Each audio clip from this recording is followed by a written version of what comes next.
Thank you, Mr. Mladenov. You will see just now in the clip that will show that some of the, not all, but some of the milestones you mentioned, we managed to capture.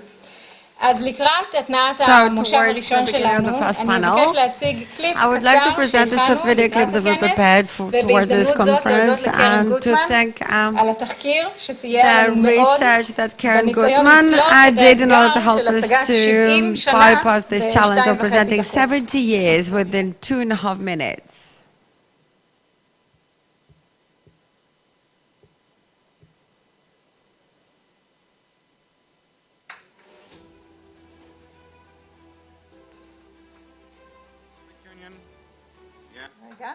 No, just a second. We need some volume here.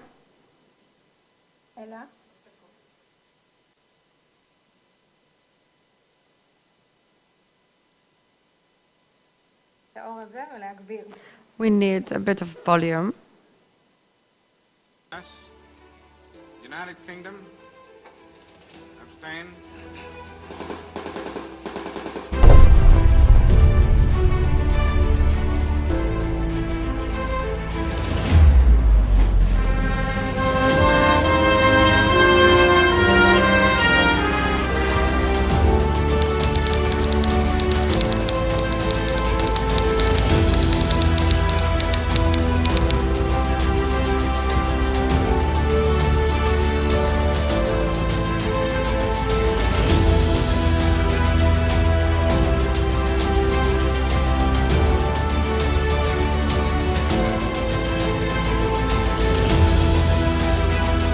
For us, the Jewish people, this is no more than a piece of paper, and we shall treat it as such.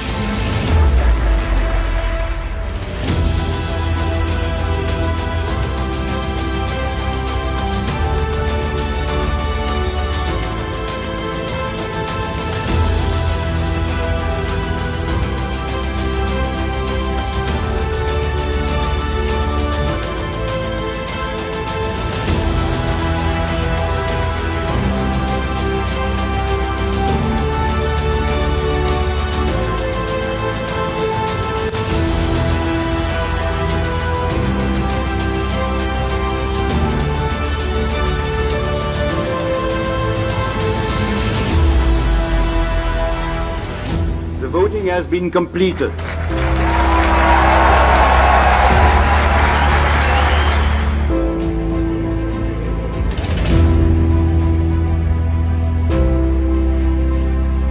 Votos a favor, una abstención. Queda aprobado el proyecto de resolución como resolución 2334.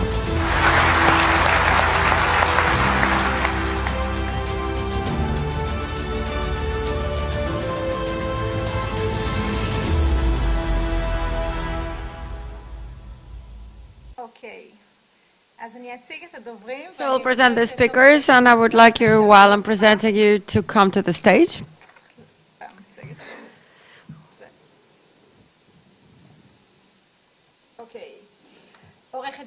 So Attorney Daphna Shraga, she's a former legal advisor in the UN Legal Department, and she is a lecturer in Tel Aviv University and the Hebrew University.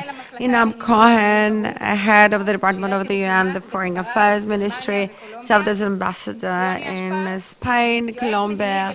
Eshpar, he is a political advisor in the Bureau of the Special Envoy to the Middle East. He was the head of the Department of the Public Diplomacy in the Gisha Association as NGO in Geneva. That is following the activity of UN in order to provide Hillel Neuer. He was chosen by the Marib newspaper as one of the 100 of most influential Jews in the world, and I will address Hillel in English in order to facilitate the discussion.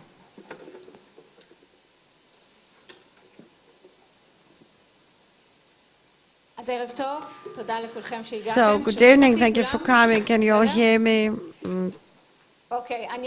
I will begin with a question, an identical question to four of you.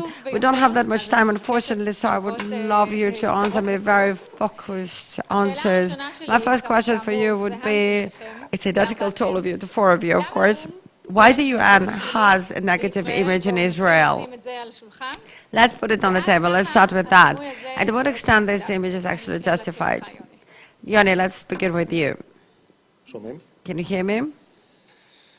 Why the UN has a negative image in Israel? I think the shortest phrasing that I ever heard about public opinion of Israeli public about UN is, first of all, that during the recent years, it's a bit of a kind of a mobile survey. I have a vehicle that says UN, so I can hear lots of comments from the public, a lot of feedback, a lot of opinions. It's very interesting how many people actually have a personal story about the encounter with the UN. But one of the aspects that I had a colleague that was with me in the car. Someone stopped near us, opened the window and said, "Why do you hate us so much?"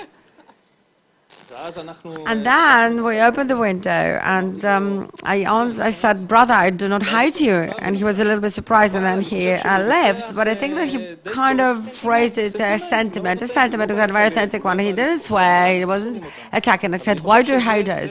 I think this is an opinion that we can find proven in various surveys. In 2013, Pew's survey on the public opinion on UN looked into the opinion of people in different countries about the UN. The country that won, quote unquote, in this survey was Israel. 70% of the public in Israel have a negative image of the UN. Do you know what was the second place? 69 of negative opinion in the US, the Palestinians.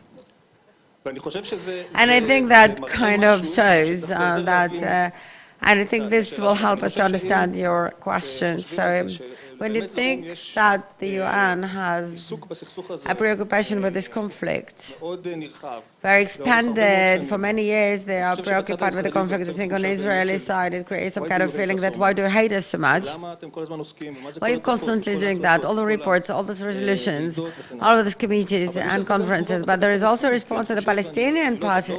I think I do not pretend to explain the outcome of the Palestinian opinion, but again, I will not be surprised if it also related to the very fact that regardless of all the resolutions and all the declarations, all the promises, we still have no state. We still didn't receive everything that we promised at the UN for 70 years. And to also create some kind of an antagonistic approach. So I think we need to look at it from both directions. Thank you, Hillel. Well, I think if most of the United Nations looked like Mr. Mladenov, I think the image would be completely different. And I want to congratulate him on the important work that he has been doing to bring peace in the region and to take a balanced approach to the issues. And I've had the pleasure to meet with the special coordinator. And the problem is that much of the UN does not act in that spirit. And just to give a few examples about perhaps why the gentleman in the car said, "Lama tem sunim otanu," there are too many, not all, but there are too many UN bodies that demonize Israel. It was mentioned in passing the World Health Assembly that just met. It's the annual meeting of the governing body of the World Health Organization, and they just met last week in Geneva, across the street from my office, and my staff was there. And the only country in the world that they singled out as problematic on health was Israel. They said that Israel, they implied that Israel is mistreating the Palestinians on health and also the population in the Golan. So there was not a resolution on Syrians who are having their hospitals being bombed by the regime, by Russia, but there was a resolution for the 25,000 people in the Golan and the Palestinians. The only country in the world was Israel. Britain, Canada, Australia, the US, and other countries voted no, but they were a tiny minority. And it's not only just the governments, there was no prominent World Health Organization official who said this is wrong. That does happen on some occasions. I'll mention UNESCO in a moment. But Dr. Tedros, the Director General of the WHO, did not speak out and say that this was wrong. The UN General Assembly, which is the parliament of the UN, it meets each year, and their last legislative session, they enacted 21 resolutions on Israel and 6 on the rest of the world combined. 21 on Israel, 6 on the rest of the world. There were 0 resolutions on Turkey, China, Pakistan, Venezuela, and you go down the list. Yemen, Saudi Arabia by the General Assembly, but there were 21 on Israel, including 2 resolutions on the Golan not one resolution for 1.3 billion people in China whose human rights are violated on a daily basis. So that's the UN General Assembly every single year. It should be mentioned that EU states go along with about 15 out of those 20 that are adopted every year. I'll just mention two others briefly. UNESCO, it was mentioned that the Director General has taken important steps to reach out to the Jewish community, and I would say to Israel, Audrey Azoulay, and I acknowledge and welcome that. Sadly, the governing bodies adopt typically about 10 resolutions on Israel and usually 0 on the rest of the world combined. Recently, there's been a passing reference on Ukraine. Once when we complained a few years ago that Syria was put on a Human Rights Committee of UNESCO, then some countries were embarrassed and passed one resolution about Syria. But usually there's 0 on the world and 10 on Israel. UNRWA is an agency that's meant to provide aid to Palestinians, education, and so forth. I sent Pierre Kratenbuhl, the Swiss head of UNRWA, a document of 130 pages showing how his teachers, not one or two, but dozens and dozens of his teachers, on their Facebook pages are inciting to jihad and glorify Hitler and Nazis on a regular basis. We'll speak about UNRWA later. He never answered me. He did not answer me. His spokesman at the time, who recently retired, said we need to shut down UN Watch, and that was his response. But he never even bothered to answer me. The Security Council, it was mentioned, and Amos is quite right, that the US veto has blocked a number of hostile, one-sided initiatives, but that's not the entire story. Amos may remember 1981, where he was, somewhere east of here, I don't know, maybe 1,000 kilometers, I'm not sure how many, in taking out the Osirak nuclear reactor, and of course the UN Security Council strongly condemned Israel for that action, and they've condemned Israel a number of times. The US has not always used their veto, most famously Resolution 2334. So yes, a number of things have been blocked, but the Security Council is hardly a pro-Israel body and does meet once a month to basically talk about Israel, even though Nikki Haley tried to stop that. So just in conclusion, I do believe the UN is important. I think this conference is a very important step. I hope others in Israel begin to think about the UN in a deep way. I think the UN is influential. Israel needs to be mindful of the threats. It also has to seek out opportunities and goodwill, and where they exist, it should respond appropriately. I agree with Amos, diplomacy is important. The UN is a key arena of diplomacy, and there are important opportunities on that world stage. Thank you. Thank you. Daphna.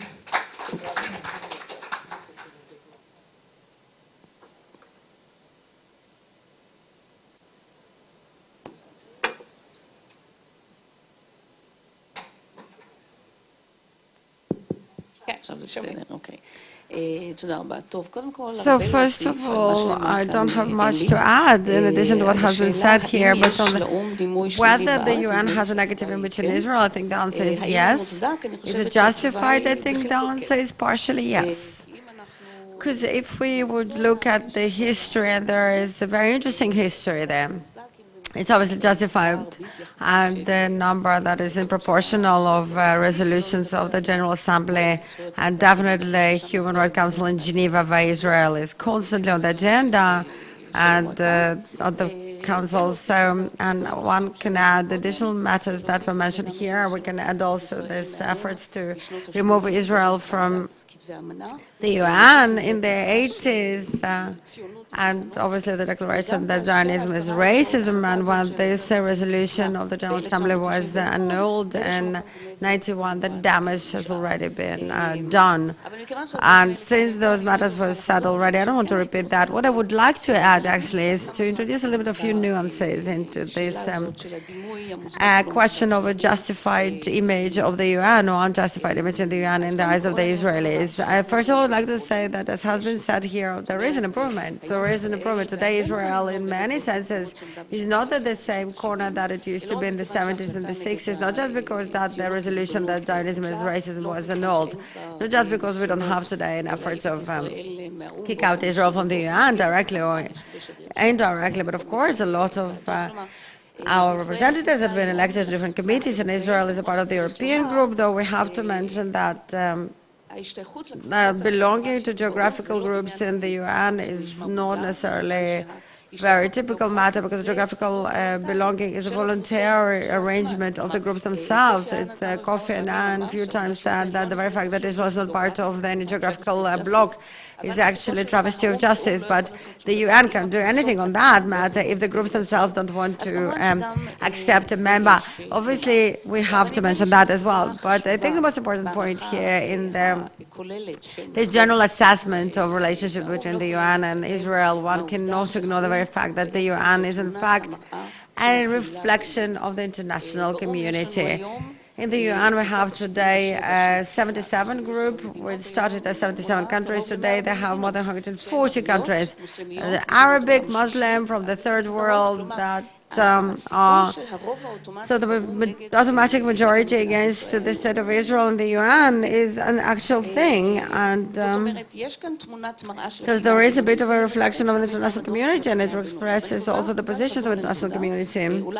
So maybe the last point I wanted to emphasize that Mr. Vladanov pointed out before that that the story of Israel and the UN is a story of the Israeli and Palestinian conflict, the Israeli and Arabic conflict. We were all born at the same time. The state of Israel and the UN and the conflict, well, it wasn't born in 48, but there is no doubt that 48 is definitely the generating event in relationship between the Jews and the Arabs at the recent modern era in this particular place.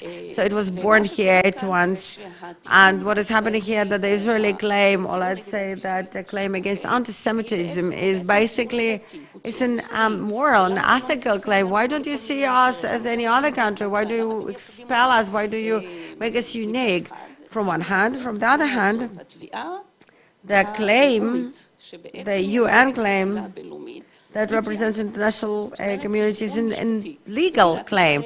The state of Israel, whether it's right or wrong in this war that started the whole thing in 1967 and operations afterwards, does violate the international law, the international statement, not just at the General Assembly, but on encounters of all those countries outside the UN, for example, the annual meetings of the Red Cross, this same statement.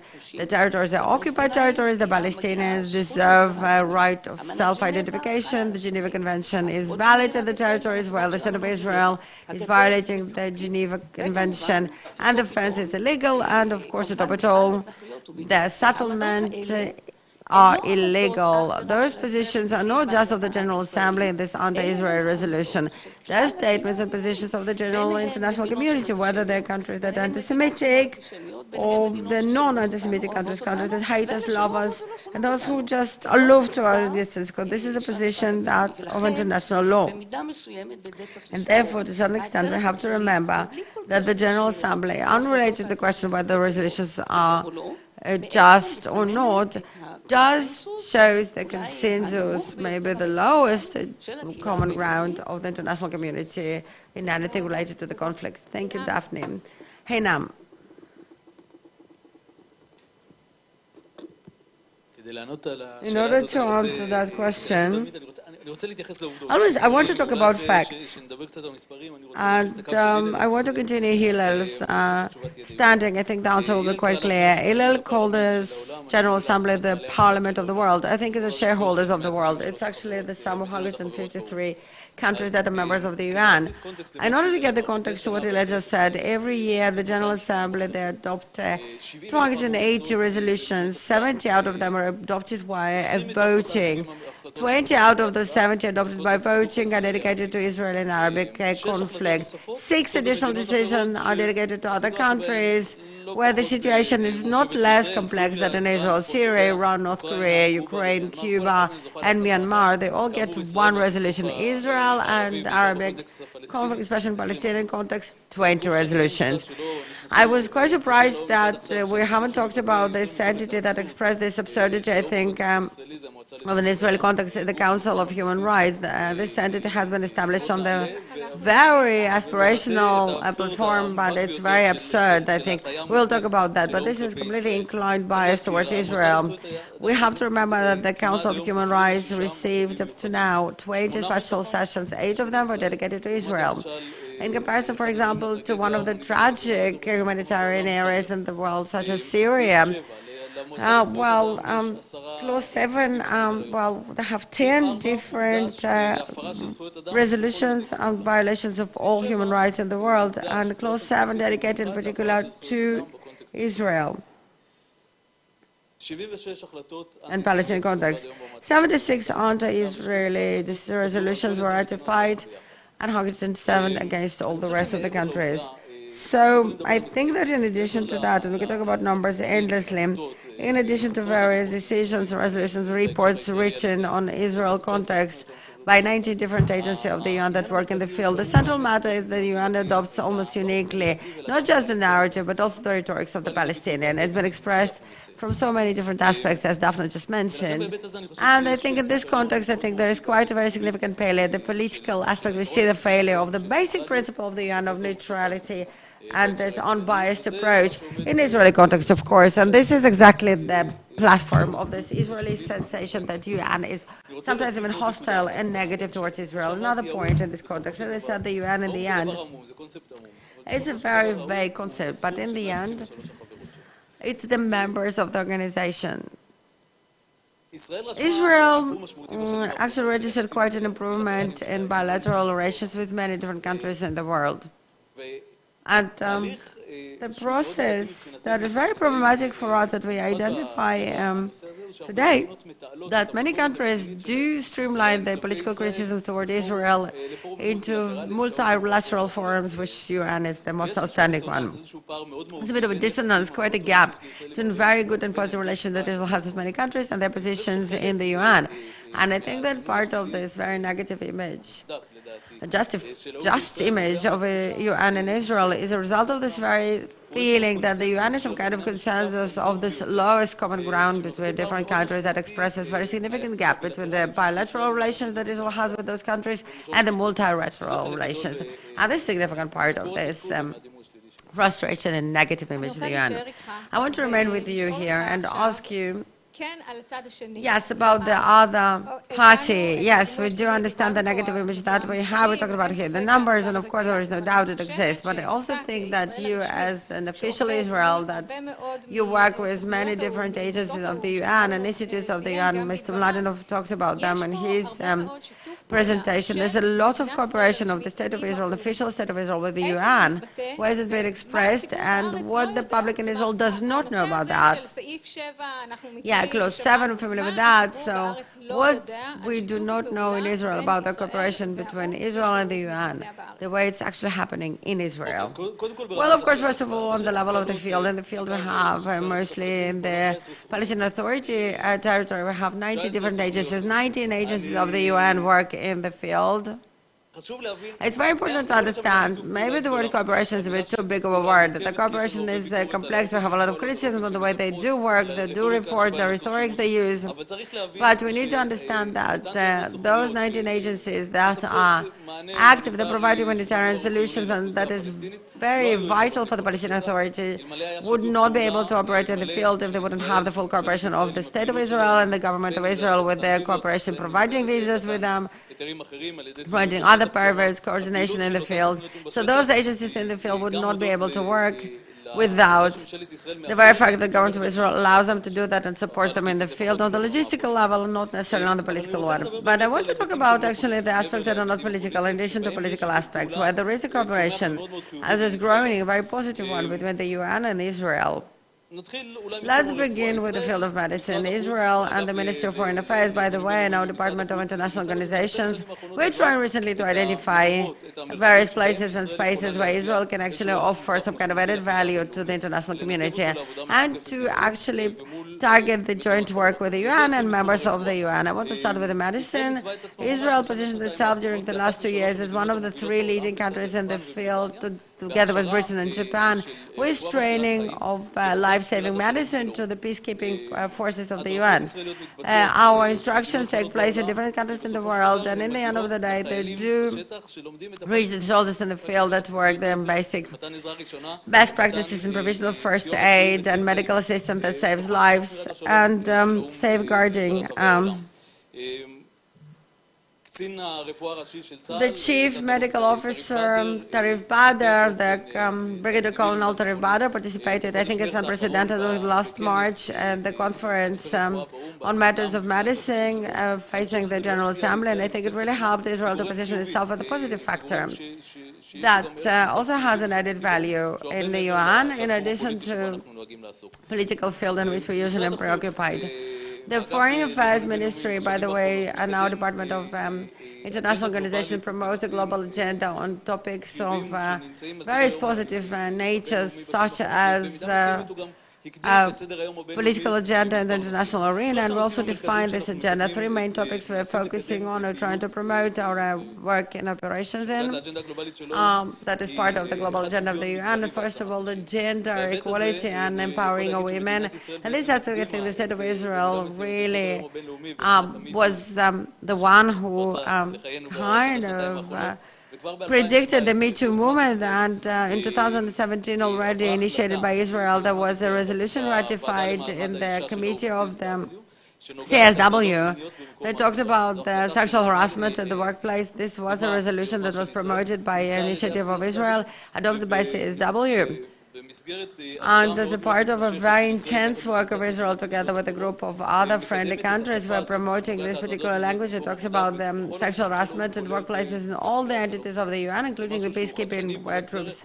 It's trailblazing, and Israel led this ban, and we're very proud of that. The second topic that Israel is promoting, unfortunately, we have quite a specialty in this field, is everything related to the promotion of people with handicaps and the work environment and the society in general. A lot of projects initiated by Israel and different entities of the UN were implemented during recent years in order to increase awareness to this topic. And the third topic, and where Israel can be very proud of, is the promotion of agenda of equality for the LGBT community. We are members of a limited Equal Coalition group and co-group and the core group of defense of LGBT rights in the UN. Something very innovative and groundbreaking, and was covered by the media. By the way, there was a visit of the transgender officer, who was the first transgender officer in the IDF at the General Assembly a year ago. And I think the IDF is definitely military that is trailblazing, definitely incorporating LGBT and also transgender soldiers. And the very expression of that in the UN was very innovative. Many countries, not necessarily developing countries, but Western countries, very liberal agenda conducting us, following this exposure to the UN, and to learn from Israel experience, and we're very proud of that. So we do try to identify for the summary just the various spaces of positive cooperation in the UN, and they are growing, those expanding, but it's very important to mention that as political matter will be on the agenda, unfortunately, it will definitely cast shadow on this activity. So of course we need to publish that and to bring it to the knowledge of general public. So we'll move to Yoni, and we talked about this negative aspects and more positive aspects, and I would ask you a question, whether Israel is in fact exhausts all that the UN can give us. We heard here about very few corporations. What else Israel can get from this connection? Microphone, please. Okay. Yes. So I think that both of the parties in this relationship are not getting everything they could. I think it's been said here as well. I think there's constantly some kind of weight that is, some kind of burden that is impeding us, and it makes it harder and slower. And of course, obviously, we're celebrating here an event, and we should basically mention that those votings during the Security Council and the General Assembly in 49, the diplomatic maneuver that Israel managed to pull off was because Israel signed the ceasefire agreements. First of all, the Security Council approved the ceasefire after the ceasefire agreement with Egypt was signed, and then the United States accepted us after we signed the ceasefire with Lebanon and Jordan. So there is a connection. What Israel does, well, not necessarily get to the finish line, but when Israel does do things that are seen by the international community as moves that reflect an aspiration towards peace, I think it helps us and the international arena, a million of other reasons to do that. Also help us to exhaust the potential of international relations with the UN. But I do think that so many fields were mentioned until now for cooperation. And the UN can gain from our knowledge and experience, and Israel can actually gain from the UN as a platform in order to launch our capabilities into the global scale, so it obviously have a significant potential, but one should not misread the map and think that a deterministic improvement. No, this is not, there is an improvement, but it's not necessarily a deterministic one. The improvement that happened was a result of work. It wasn't random improvement. People that are seated here and people in other places work very hard, and we need to continue working. And as far as we'll continue to work and expand the borders of our work, we'll see the results. I think that one of the matters that are very much at the very foundations of all of those matters, that the conflicts here very much of an impact. There is a certain status quo, and there is some kind of ceiling that we cannot really take those relationships above the ceiling. So if we do look at the conflict, let's allow Hillel to talk about the Council of the Human Rights in the UN, which is the entity that is seen as the most biased one towards Israel, with the Clause 7, well, notorious one, of course. And I will ask you, maybe I'll. So if you can briefly outline, and I think you've already alluded to this in your previous words, that the UN Human Rights Council is not unique in its bias towards Israel, but I think that the clause number 7 is perhaps unique. So what I do want to ask you is this an underlying problem in many UN bodies, okay, not just the UN Human Rights Council, but perhaps more than this, because you've already spoken about this before, I'll ask you about Israel's policy vis-a-vis the commissions of inquiry in the UN Human Rights Council, because Israel's policy at the moment is not to engage. And my question is, does this policy contribute to Israel? So, 2 prongs to that answer. All on the COI. Okay. I'm saying you're asking about the COI, or asking? Yes, the COI. Since the Human Rights Council was created in 2006, so that's 13 years ago, there have been more urgent sessions and more vadot chakira, commissions of inquiry, created on Israel than on any other country by far. The most infamous, of course, is the Goldstone report released in September 15th, 2009. But since then, we've had repeat performances of these. The most recent was released on March 18th, presented at the UN, accusing Israeli soldiers of crimes against humanity for defending the Gaza border against violent riots, and calling on the International Criminal Court to indict Israelis and preparing names of Israeli soldiers to hand over to various potential prosecutions. So this is what's going on. A few words about what these inquiries are about. The resolutions themselves follow a common pattern like that of 2009, the Goldstone report. The resolutions strongly condemn Israel for war crimes, violations of international law, and then they create an inquiry to find out the facts. So the verdict is first, and the fact-finding comes afterward. So when Israel is faced with the question, should we cooperate? And I met Shabbos. We had the Goldstone report in 2009. In August 2014, during the war of that summer, they condemned Israel and created, I think it was July 24th, emergency session, and 3 weeks later appointed William Shabbos to be head of that inquiry. And he and the other 2 members of the inquiry invited me to the Palais des Nations in a magnificent room in Geneva at the UN headquarters, and they said to me, Hillel, we would like you to pass on the message to Israel that they should cooperate because we're going to be fair, and so forth.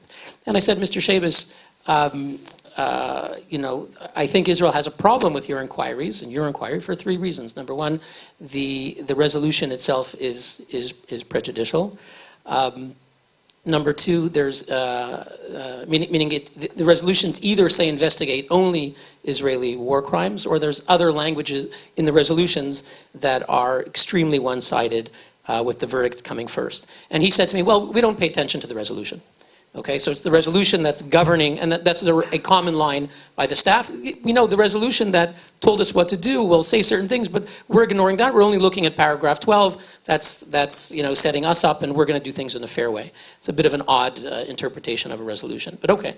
And then I said, well, putting aside the resolutions, there's an issue of the staff. And the question is, who writes these reports, 500 pages? Well, there's 3 commissioners. Well, first, who are the commissioners? Okay, so when I met Shabis, I said, "Sir, Israel's going to have a hard time cooperating with you because, for 30 years he was one of the leading anti-Israel campaigners in the world, and he was chosen to be chair of the inquiry. A couple of years prior, he had said at a conference that the #1 criminal in the world that he wants to see in the seat of the International Criminal Court to be accused is Prime Minister Netanyahu." And then he was made chair of a UN inquiry to establish, not as Israel guilty, but individual accountability. So this is, I used to be a lawyer in the United States for a brief time, and in such a case, you'd go to the judge and say, "Your Honor, you have pronounced yourself on the case that is before us. You must recuse yourself." And that judge would be obliged to recuse him or herself. And Mr. Shabis did not. In the end, he basically was fired because they found out he had done paid legal work for the PLO.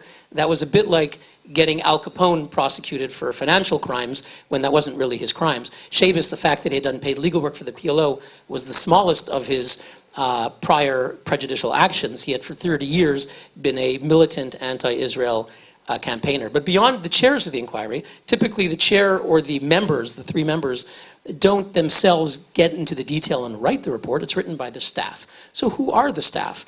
Well, we don't know. They don't tell us the names. But sometimes you find out, and sometimes I meet them. And the Goldstone report, one of the chief authors, was a woman by the name of Dr. Hatuel-Radoshitzky, who's a Marxist law professor in London, who, among other things, was the European spokeswoman for the Turkish flotilla. The IHH, terrorist group, whatever you want to call them, that did the Mavi Marmara, she was their spokeswoman for that operation. So she was writing parts of the Goldstone report, large parts of the Goldstone report. So when you come to Israel and you say, there's the resolution prejudiced against you, the chair is Shabis, or in the last session, Sarah Hussein, who doesn't believe Israel has the right to exist. And then you have the staff, who are Dr. Hatuel-Radoshitzky or others, and there's others, I'm not going to mention the names. It's very hard to ask Israel to, when you come without good faith, it's very hard to ask Israel to cooperate. There can be ways for Israel to engage in some ways, but we've engaged. Goldstone wrote me, he said, I sent him, Israel had published, it did not formally submit information to the Goldstone report, but it did publish in the summer of 2009 its case on the internet. I sent it to Judge Goldstone. He wrote me back, Kibalti, he got it, and he had Israel's case. And it was mostly not mentioned. If it was mentioned, it was usually only to refute it. And that's a constant refrain. Colonel Richard Kemp has appeared before the latest inquiry. They ignored his testimony. We submitted lengthy legal briefs, as did others. These were ignored. There was no impact. So efforts are made to engage, and these too often, in these cases, I'm not speaking generally at the UN, sadly have been rejected. So, my organization, UN Watch, supports engagement. I think there are people at the UN of goodwill, but so long as this is the approach in the resolutions, the selection of the chairs and the members, and the selection of the staff, which is critical, unfortunately it's hard to convince Israelis that there's any merit to engagement. Again, we've repeatedly tried to engage, and we've seen very little results for it. Thank you. Daphna. So Daphna, as Hillel just mentioned, he addressed, for example, the flotilla, the famous flotilla, which is something in the past when the UN was established 75 years ago. I don't think anyone ever thought of something like that, like a flotilla, and how can it impact the image of a state. So things are changing in the world. Wars are changing. Today the warfare is asymmetrical, very often lots of conflicts that preoccupy the UN is not state versus state. So actually the question is, after 75 years, in the end of this particular stretch of time, did the UN manage to comply itself, or to actually comply the Charter, to change the Charter and the mechanism that works, such as veto in the Security Council? Do you think those things were updated? Is it even possible to update them well according to all the regulations of the UN and not to comply with the spirit of the time, so this organization will be more relevant and will have more tools in order to deal with this changing reality in the world today? כן. Yes, yes, this is indeed the answer to your question. And the UN is developing itself not because it's actually addressing the charter, but regardless of the charter, there is certain practical tools that are developed by the UN, and sometimes they do create those changes. But the vision here is very expanded, so I choose 2 or 3 examples to show how the UN, using the charter and the practical ways they comply, how do they adjust themselves and their activities to the modern times and the changes. We can start with the peacekeeping troops of the UN that started as force with a certain military component with a limited mandate of supervising ceasefire agreements. ויותר מזה לא היה להם מה לעשות, הם ישבו באזורי חיץ שבין מדינות בינלאומיות, וזה פחות או יותר נגמר הסיפור. כוחות השלום של האו"ם, אני מוכרחה לומר, לא הופיעו אפילו במגילת האו"ם, כלומר, כוחות השלום בעצמם הם המצאה של מזכירות האו"ם. בשנות ה-50, דברה של מיוחד, וכוח האו"ם הראשון הוא זה שהיה בעצם בין ישראל למצרים ב-1956 ו-1. כוחות השלום במהלך השנים עברו מה שנקרא חילופי דורות, ובדור השני או השלישי של כוחות השלום, הם מעורבים יותר מכל דבר אחר בתוך הסדר הפנימי של המדינה, שבשטחה הם פרוסים.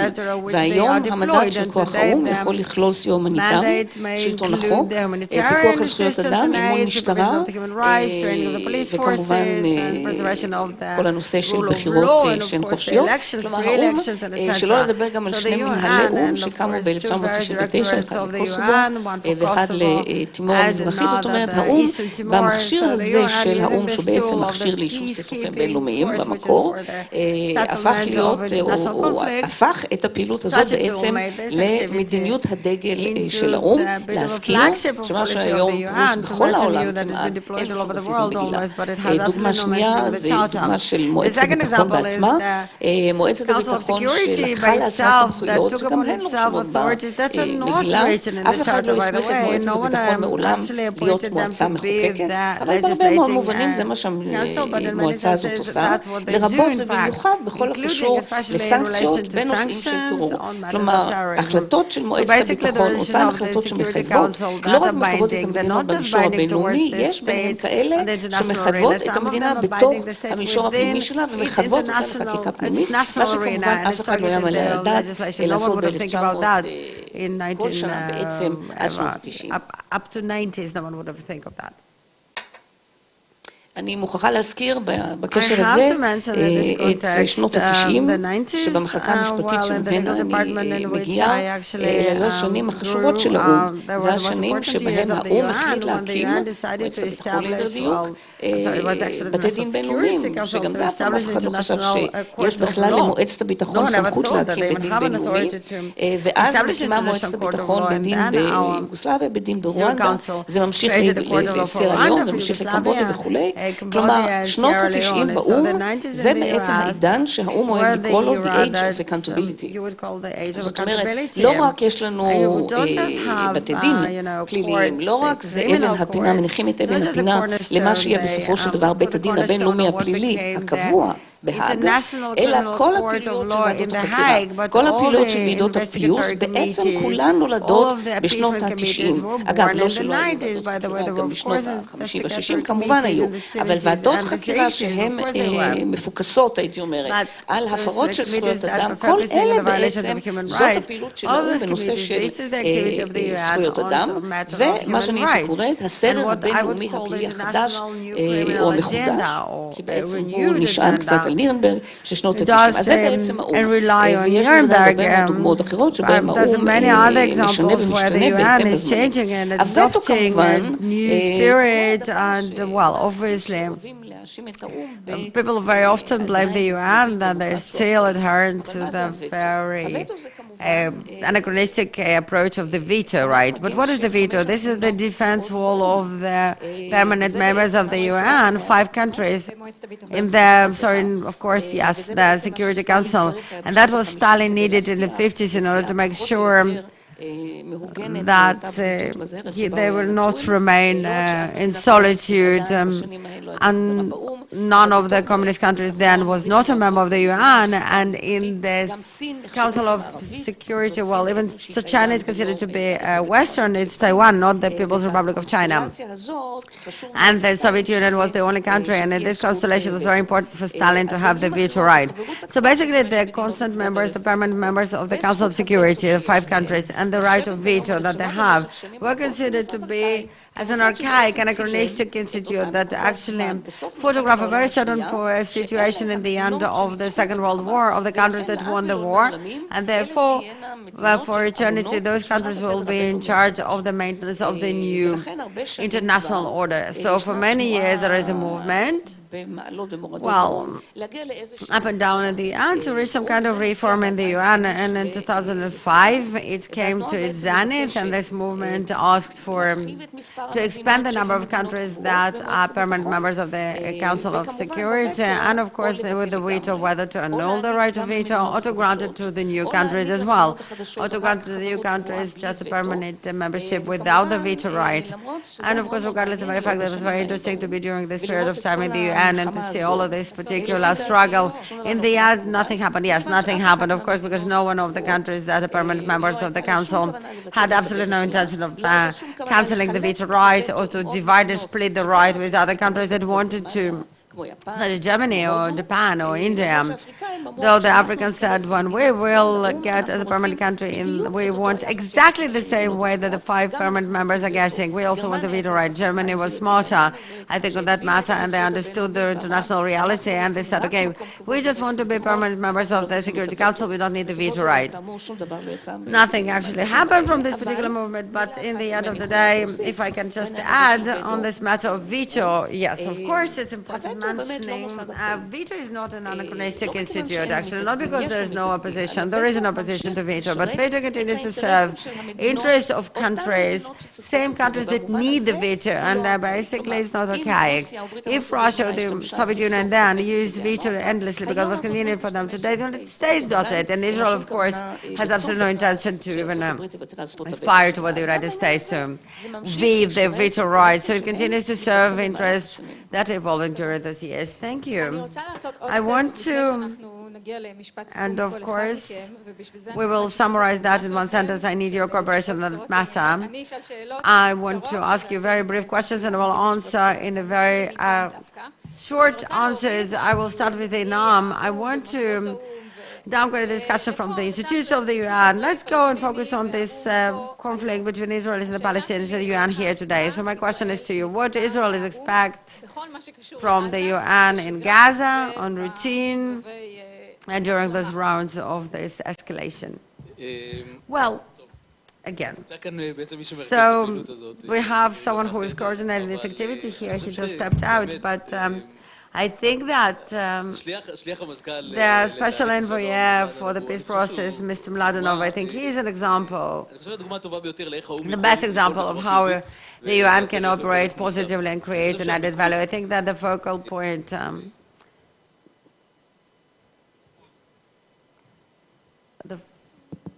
the focus, I'm sorry, there's a problem.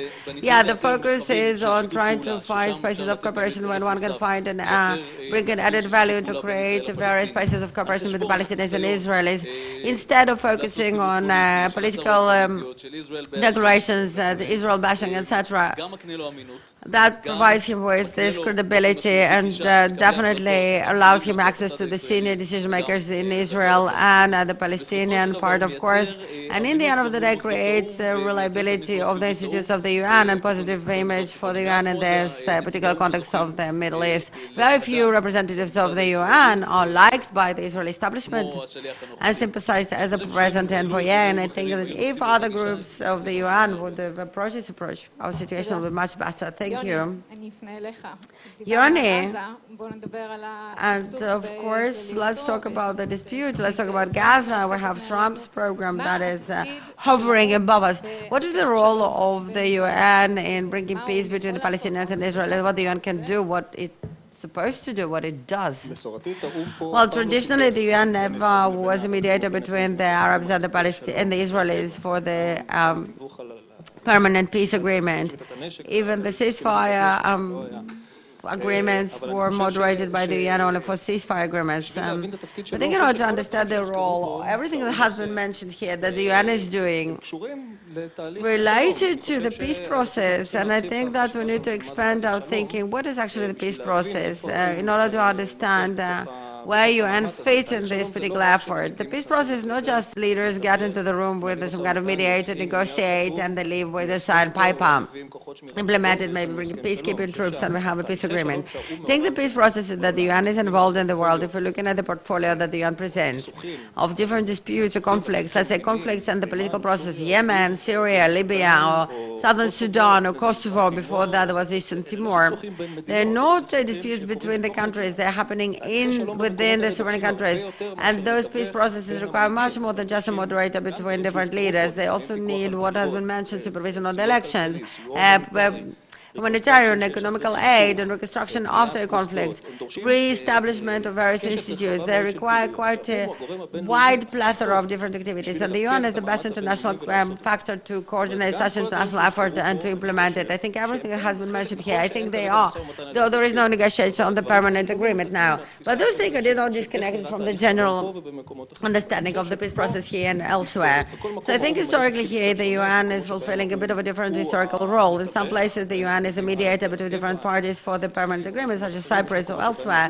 In some places, the UN is implementing a signed agreement in Colombia, for example. In certain places, the UN is managing a place that haven't reached an agreement yet, such as Kosovo. But I think the UN is called by the Security Council to fulfill some kind of role that is custom-made for each particular context. And here, the role since the peace process began is actually to be, as in the military, they have, they're aiding forces, so they are aiding mediators, they're peace aid, which is the whole system of the UN that is working here. And I think via this prism, we should look at this effort. Hillel, I spoke a bit about Trump's overarching peace plan, but I want to ask you about Trump's strategy of withdrawal from UN bodies such as the Human Rights Council that we've spoken about, UNESCO. Does this contribute to Israel in the UN arena? On the immediate level and the immediate term, we don't see changes. I mean, the United States left the Human Rights Council about a year ago, and it's the same council that adopts the same resolutions. Talk to us. Tamid. The U.S. had one vote. Okay. The United States had one vote, and it couldn't change. It couldn't change the majority of the council. And we actually argued that the United States should stay on the council. We believe my organization was founded by a former U.S. ambassador to the United Nations, Morris Abram, and we believe the world needs U.S. leadership. And in general, maybe it's a bit different with this president, but in general, the world is a better place thanks to U.S. leadership. And we'd like the U.S. to be engaged. We liked when Nikki Haley took leadership on a number of important issues, not just on Israel, but on human rights in Venezuela, Iran, Cuba. Those were important things. So although we want America to be there, I can't say that things have changed one way or the other. The votes are basically the same. Maybe Israel lost a vote. America's seat was taken over by Iceland.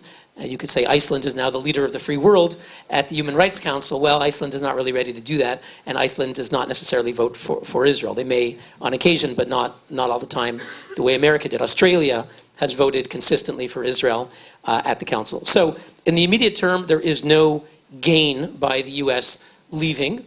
I did not believe that U.S. presence legitimizes the council. On the contrary, if someone like Nikki Haley or Patrick Moynihan or Jean Kirkpatrick would be at the Human Rights Council speaking truth to power as they did at the Security Council and the General Assembly, no one would think that they are legitimizing that body. And I think it is important to have those voices said, going on the record in those bodies. However, it remains to be seen what will happen in the future.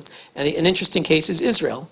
Israel has not been a member of the Human Rights Commission since the 1960s, I believe. But it was an observer state, and it was present in the room. And a few years ago, about roughly 5 years ago or so, it pulled out in response to one or another anti-Israeli commission of inquiry. And the UN and the EU really wanted Israel to come back in the room to participate in a review procedure called Universal Periodic Review, and they wanted every country to participate. So they begged Israel, please come back so that you could participate in this Universal Periodic Review so you won't set a bad example for other countries. And Israel said, well, we're willing to come back, but we have some conditions. And in the end, the EU, the UN Human Rights Council, wouldn't agree to remove their special agenda item against Israel, but the European Union pledged two things, basically. One is they agreed to let Israel in the Western European bloc, not only in New York, but also in Geneva, which was quite significant. It means the Israeli ambassador in Geneva can actually get informed, like other countries, and be a participant in the basic functioning of the UN in Geneva and its human rights system. But moreover, the European Union more or less agreed, speaking generally, that they would not participate in this item 7. And in the last session in March, both Britain and Denmark voted against all resolutions in item 7. So by virtue of Israel being out and coming back in, it gained membership in WEOG, and it gained a kind of a pledge for the European Union mostly not to participate in this anti-Israeli thing. And those are good things. So it could be that in order to bring the US back, whether it's under this administration or a future administration, that the US may make certain conditions, and we could see some possible gains. So again, even though we argue that the US should stay, and I testified repeatedly on that in the Senate and in the Congress, it remains to be seen whether there will be gains in the future. Thank you. Daphna, אני אחזור אלייך ואני אחזור לטראמפ ולמדיניות שלו. אחד הדברים שהוא עשה בסוף שנה שעברה. The last year was to stop funding for another entity that is very much connected to the Palestinian-Israeli conflict, as Mr. Mladenov mentioned as well, which was UNRWA. So my question for you is, what is the future? What will be the future of the Palestinian refugees without UNRWA? And are we walking towards actually an annulment of UNRWA while seeing the complete cease of funding of the Americans that was a main entity that funded UNRWA? Okay. Maybe just one word before I will analyze all the possible possibilities that derive from UNRWA's annulment, that Israeli criticism on UNRWA, which is sometimes justifiable on various technical aspects, usually focusing on a very expanded definition of the refugee used by UNRWA, which is the main claim of the United States. Well, that they're not efficient and they spend too much money and they don't really know how many refugees exist today in the world. This is another claim they have. But the definition of refugee, the way it's been expressed in the decision of UNRWA, says that the Palestinian refugee is basically, in fact, anyone who lives in Israel, in Palestine in 1948, lost his source of income, left Palestine, and cannot return. And of course, in the area where UNRWA provides aid, those will be entitled to receive aid from UNRWA, and then they added the definition, not just them, but their offsprings. So basic claim of Israel is that UNRWA is perpetuates the refugee problem, relies on the last sentence of this decision that defines refugees, and they are offsprings until the end of generations. And UNRWA say we're not the only one who adopted such an expanded definition. UNIT did it in other places in the world as well, such as Cambodia, Thailand, Congo, and Sudan.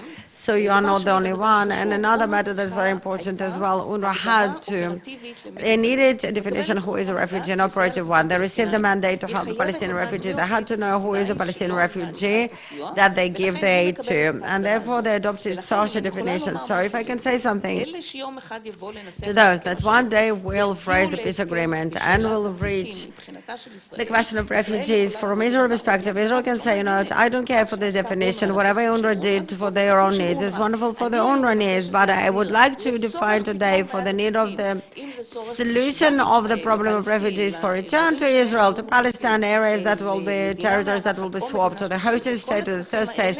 For all of those needs, we want a definition of who is a refugee that will be different from all the definition that we have, which is obviously a very regular thing in any international treaty. You do define what you define for the needs of this particular treaty. To your question, I think that the Israeli criticism is justified partially, especially when it's related to Gaza, and various claims that they abuse various facilities of UNRWA, well, not necessarily by their knowledge, but the UN can actually try harder in order to prevent such an abuse of those facilities. And I think in one word that this pursuit, in a very obsessive pursuit, I would say, of, or maybe castigation of UNRWA is very deeply embedded in Israeli psyche. I'm not a social psychologist, but it seems to me that this very obsessive prosecution of UNRWA is actually pressing on the nervous center of our nation. 1948 is there. This is our war of independence. This is the Nakba for the Palestinians, and everything that helps the Palestinians and the refugees to continue to live in the place where they are reminds us 48. And that's why I think that this criticism is not just a criticism of organizations, it's not efficient one, but this criticism comes from a very deep place. Well, some of the Israelis, not necessarily military, but the Israeli policy, I think, at least the one that is presented by Netanyahu, is very happy to see what actually Hunt is doing. First of all, he froze the funding. A few months ago, he canceled it completely. I don't know what is happening in UNRWA today. I know that Germany offered to complete the pledge to match everything that Americans are not willing to pay. But let's assume for 1 second, for the sake of the argument here, that UNRWA collapsed. So not just the Americans stop paying, but all the other countries that contribute, all the donor countries stop paying. And let's look at the ramifications on the Palestinians, the Palestinian refugees, on the UN, what the UN can do, the State of Israel, and of course the UNRWA organization itself that will disappear obviously from this reality, and the secondary countries as well. The Israeli claim, okay, dismantle UNRWA, they perpetuate the problem of refugees. So, okay, so this is not our problem. We did not create this problem. It's not our fault that they exist. And we have nothing to do with that. So, okay, why would we care that they perpetuate them? This is not our problem anyway, but Israel is very happy that we are dismantling UNRWA. And the hope is that we'll stop give funding, and the secondary countries will actually, in the end of the day, will absorb those refugees into their own existence and structure. That's what I think. As a first stage, actually, UNRWA, that collapse will not change the status of the refugees as refugees and the entitlement in the international law to receive aid and assistance. They will continue to be refugees. They will continue to enjoy various defenses, maybe UNHCR will grant them a defense and aid different from the UNRWA, of course, but their status as refugees will remain valid. This is one thing. Secondary aspect, assuming that the secondary countries will decide today suddenly that they're absorbing the Palestinian refugees into their territories. Those who do not do that, Jordanians did it, Syria accepted them partially, of course. The only one that did not do that was Lebanon. They did not receive in one refugee and not allow them to leave the refugee camps or work, etc. I don't understand, based on what we assume, that if UNRWA will collapse, suddenly all those secondary countries will immediately decide to absorb the refugees, what they did not agree to do during the 70 years. They will continue to disagree to do that today. And what will happen with the refugee? They don't care that much, by the way, about that. There is absolutely no assumption that would say that the moment UNRWA collapses, the problem will be solved, or they will solve it somehow. From Israeli perspective, and this is, by the way, the claim, when I'm saying Israel, there are different types of Israel on that point, by the way. There's a official governance policy, but there is also the military policy, people that are familiar with the reality of the refugee camps. I talk about those who are not necessarily in Lebanon, Syria, and Jordan, those who are in Gaza, and the West Bank. Israel says we have a problem with if UNRWA goes, we legally might find ourselves as the one who are directly responsible for the well-being of those refugees. And the international law, by the way, sees Israel as an occupier in Gaza. Even in Gaza, though Israel left Gaza from 2005, still see Israel as an occupying force there in the territory and in the areas that are currently under partial sovereignty of Palestinian Authority. Why? Because from the perspective of international law, the general and comprehensive responsibility of Israel continues to exist in all of those territories until the agreement will emerge. From international perspective of law, Israel will be binded while UNRWA collapses to directly take care of those refugees, and therefore the military is very much not interested in UNRWA collapsing. And last thing I want to say, by the way, about the UN.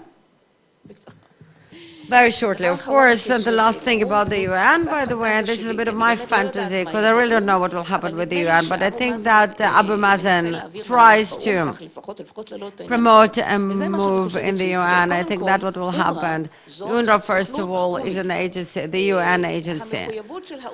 And the obligation towards the Palestinian refugees in 1949 will not stop, even if they will collapse. So if UNRWA as an agency will collapse, why will they collapse? They will collapse, by the way, one should say that, because it's been funded by the donations of countries that are willing to become donors. If we'll decide that not even one country is willing to donate voluntarily to UNRWA, then what can actually happen? That will go back to the General Assembly. And there is a majority of Arabic countries there, by the way, and they will ratify a resolution that UNRWA becomes an UN entity. And as a UN entity, it will be funded by the annual budget of the UN.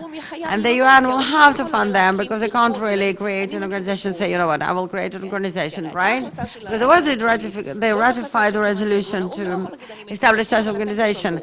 I will establish it, but you will pay. If you want to pay, it's okay. But if no one is willing to pay voluntarily, the mandatory funding will be provided by the UN as the one who established it. So then UNRWA will be funded partially from the annual budget of all the countries members of the UN. So Israel will also do that. And of course the United States as well, that currently refuse to pay. So there is no solution that we will manage to cause it to collapse. The only solution that was proposed in Taba negotiations, the one that is expressed also the Geneva Initiative, like anything else, relationship between Israel and the UN, UNRWA will be abolished where we'll find a general peace solution as a part of the refugee problem solution. We'll have to obviously dismantle UNRWA and to finish the refugee problem. It will be done in an organized manner, and all the works and aid and funds will be conveyed in an organized manner to all of the countries that will be part of this arrangement and solution. Thank you. Though we don't have time, but I don't want to leave things open in the air, so we'll ask each of you, the speakers, to give us one advice to improve relationship with the UN and Israel in the next decade. Let's start in the order. Hillel. I have a suggestion for the United Nations. I think that I mentioned before various UN bodies that adopt resolutions, World Health Organization, UNESCO, and so forth. But then there are the UN Secretaries General of these different bodies, the UN Secretariat. I think they can play an important role. They have a space. They can take initiative. They can show leadership. They can show balance. We saw it at UNESCO. It was mentioned Audrey Azoulay, the director of UNESCO, is trying to balance the anti-Israeli resolutions with her own initiatives on anti-Semitism and other things. Her predecessor did that as well. Her predecessor condemned UNESCO resolutions that either effectively denied the Jewish people's connection to holy sites, the holiest sites of Judaism in Jerusalem and in Hebron. She condemned those resolutions. I think we've seen Kofi Annan years ago, who criticized UN bias against Israel. I think we can see much more of it. We should have seen it last week by Dr. Tedros, head of the World Health Organization. We should see Michal Bachelet, the High Commissioner for Human Rights. She should condemn when the Human Rights Council does things that are against human rights, and we could see it across the board. I think there's a role for the Secretariat to show leadership, to show moral courage, and to bring some balance to the UN. So many things we can change in the UN, and the majority depends on the countries, really. As they mentioned here, there is an automatic majority against Israel among the countries of the UN, so I think the most significant change that can be done by Secretariat. The Secretariat of the UN is, first of all, to help Israel to feel a little bit less of a stepson or rejected son. A lot of Israelis work in the UN, such as my colleague here and another colleague, those in Ukraine, in Africa, and the headquarters in New York. But until this very day, not even one Israeli was appointed to the senior political ranks of the UN, as they call it, Deputy Secretary General. Tzipi Livni was a candidate, by the way. Probably a lot of other worthy candidates can be for senior roles in the UN. This is the decision of the Secretary of the UN that will help significantly to Israel to feel belonging to the UN and to show a positive aspect of the UN in Israel.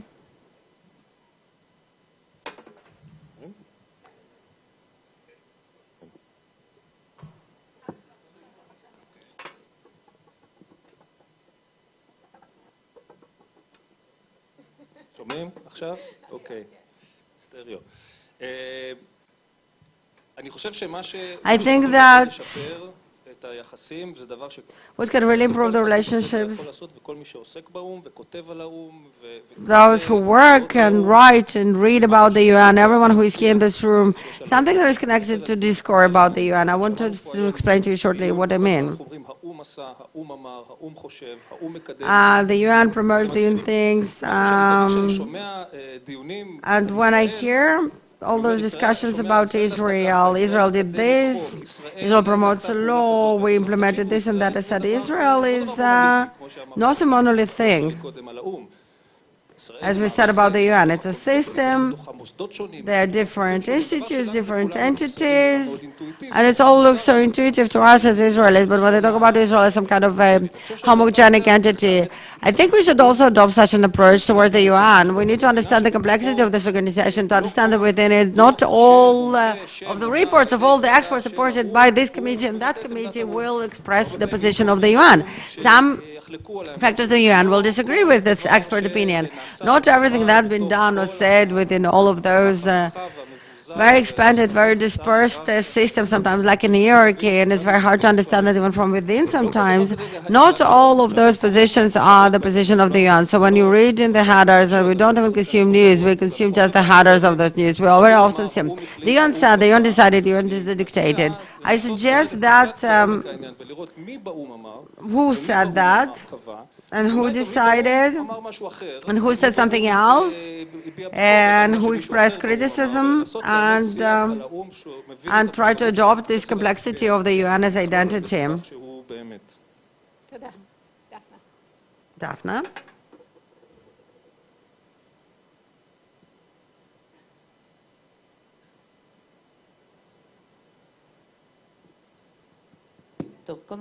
So first of all, I agree with those who spoke before. I agree completely with my colleagues, and of course their perspective was what UN has to do in order for us to be nice to the UN. And though I do agree completely with the analysis that my colleagues presented here, especially everything that we need to see again the UN not as a monolith, but as different entities. I think, as far as I understand, the relationship between the UN and Israel is a story of the Palestinian-Israeli conflict. It's an alpha and omega of our status in the UN. It's a symbol of our positioning in the international arena. I'm going back to the same idea that I always supported in any context as an answer to any question, basically. I always go back to the same point. I think that as stagnation and this very particular way of thinking will remain the same, and there is absolutely no effort to solve the conflict. The relationship with the UN will remain the way it is right now. And since the UN, as far as I am concerned, is an international community, and this international community will see anywhere, not just in New York. And that's why we can't escape that. We will not escape that. My suggestion, you wanted the word? Solve the conflict. Not just because we need it for our relationship with the UN, but because this is in our hearts. Thank you so much. Thank you to our speakers. I think it was fascinating, really. I was very diverse discussion, and I think that I myself actually promised that we will not find the answers, and we didn't answer all the questions. In order to respond to those things, I would like to invite Ambassador Alon, the Deputy Manager of the Department of the UN International Organization for Foreign Affairs, to say a few words. Thank you so much. Thank you to the panelists. It was very interesting and a very important. I want to begin from the last point that was brought by Daphna here, and a little bit with humor to address the statement. A few times I met with the UN people and various colleagues, and I was whining about this discrimination against Israel and the way Israel is treated, and they said what Daphna just said. Solve the problem, solve the conflict with the Palestinians, and all of those problems will be removed from the agenda. So why didn't we think of it? Wow, such a brilliant idea. I wish. Thank you so much. I was waiting for this meeting, really, with you, sir, with you, ma'am, because otherwise I wouldn't ever understand that we should probably solve this conflict with the Palestinians. Well, that's a great idea, but I beg to differ. And I would like to say that this is my work, really, we need to manage our relationships with the UN under the terms of unsolved conflict. If we'll just, raise our hands and say, okay, until we solve the conflict, you know what, we will continue and do that. No, well, the UN becomes everything related to the core of the conflict with the Palestinians, to my opinion at least, every year is less relevant than it was the year before. It's less and less relevant. Our relationship with the UN, and I agree completely that if we'll solve the conflict, yeah, that's not the reason to solve the conflict, but if we could solve the conflict, so yeah, definitely it's a great idea, really. But the byproduct will be that our relationship with the UN and the countries all over the world will be improved. Yeah, I agree. Our situation will be much better, but a lot can be done with the UN. Improve our contribution to the UN and our ability to receive contribution from the UN. I think we can do that in matters unrelated to the conflict, or maybe even related to the conflict. And of course, when we continue the conflict. And of course, I want to say that I don't agree with many things in comparison to many aspects. UNRWA, for example, that became a Palestinian organization. Majority are Palestinians, and almost all of the expressions and the way they serve as actually towards the Palestinian benefit and narrative, and the most extremist narrative of the Palestinians, and it reinforced this. That majority want to feel as refugees. They can't really, and they justifiably so, said they can't define what a refugee is.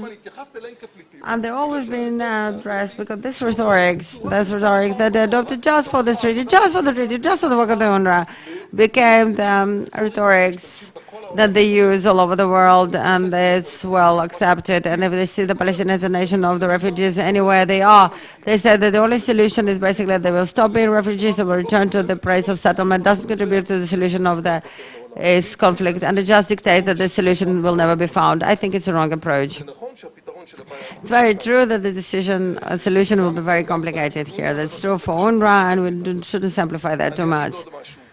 I want to say that this is a bit of a mirror, the reflection, a bit of a broken mirror, but it does show us how the international community think about Israel. But there is also an element of choice. In many of those communities and those international states choose things that are less likable, because this is why they can hide behind this, for that matter, the masses and the crowds, and you don't have to bear the consequences. You don't have to really take the outcome of your resolutions. No, I think that many that see the way they treat us just as an outcome of the international law are, at a certain point, are impaired by this discrimination that UN implements against us.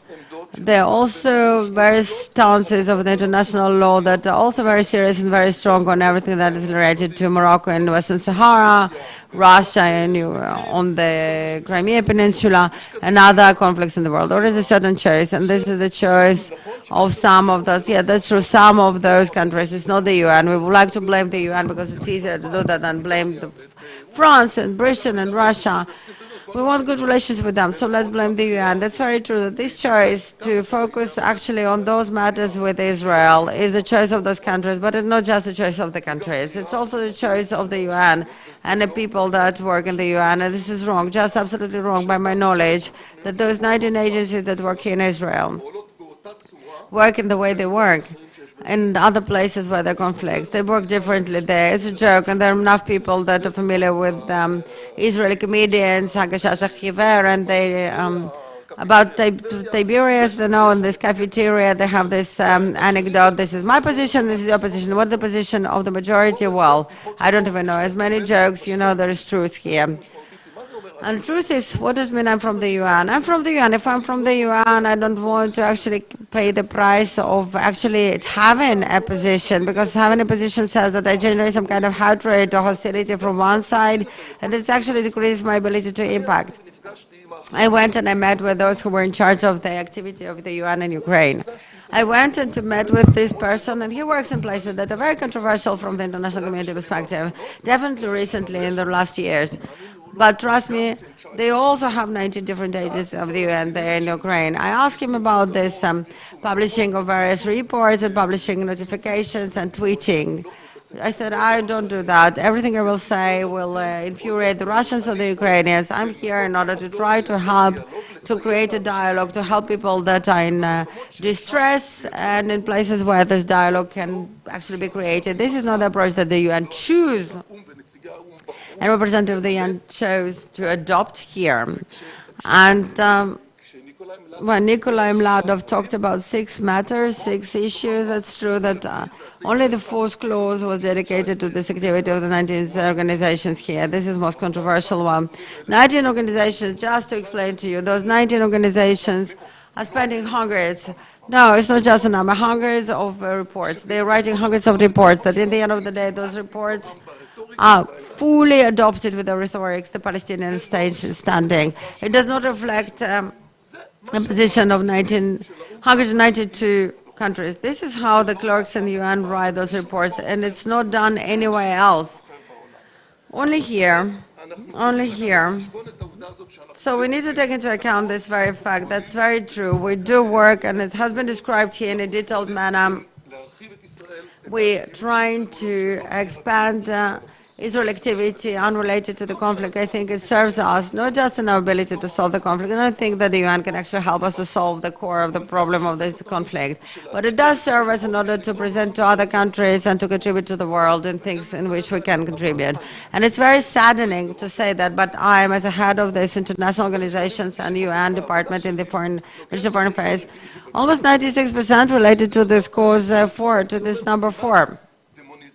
Demonization, methodical bashing, a constant bashing that is repeating itself, and a bit of a partnership of the UN and this struggle, public diplomacy, and sometimes illegal diplomacy against Israel. It is a very hard work, and it's a challenging work. We need to do that, and we need to manage our work. I want to talk about the Commission inquiry, but I don't have time. But I can only say that I definitely do believe that we have examples, really examples in the field, examples that the people from the UN chose by their own volition not to stop reflecting the UN position. They do that constantly. This is part of their role. They do reflect the UN position, but they don't make it an everyday matter. And they focus their work on places where one can create a dialogue and encounter, where we can create an encounter and dialogue and solutions. Some people do that. I think Mr. Mladenov is an example of someone who does it constantly, and this is how he received the credibility in our eyes and ability to contribute. But those who insist, and insist day after day, and month after month, and week after week, every month there is a discussion about Israel. Every month there is a discussion about Israel in the UN Council of Security. They're trying to insist to present the station of the standard of international law. They don't just help and contribute. They just impair the ability of the UN to contribute. It's not deterministic. It doesn't have to be like that. The state of Israel is not the only country in the world that does not like the very fact that decisions on its own national security are made by the international forum. Not even one country in the world, the most just and righteous, the most international country in the world, would initiate and be willing or interested in the very fact that decisions that are connected to the core of the national security of this country will be made by the forum of other people that it cannot impact. The very fact that we have so many discussions on the matter of Israel, so many resolutions dedicated to Israel, creates automatically antagonistic approach here. So, as we already said, as Mr. Mladenov said in his first sentence, two secretaries, law secretaries said that already at the last week of the term. It doesn't help to the Palestinians, but it actually infringes and impairs the credibility of the UN and its ability to contribute. Our impression is that the current secretary started his term in goodwill, and he intends to do that. He has a constituency that's very complicated. An automatic majority of the country is not interested in this change, but it's very hard to generate such a change, but it's possible. And we have an interest. We have an invested interest in cooperation to actually present this mirror that the UN needs. And our role is not just to represent Israel in UN, but to contribute in various places. Thank you so much.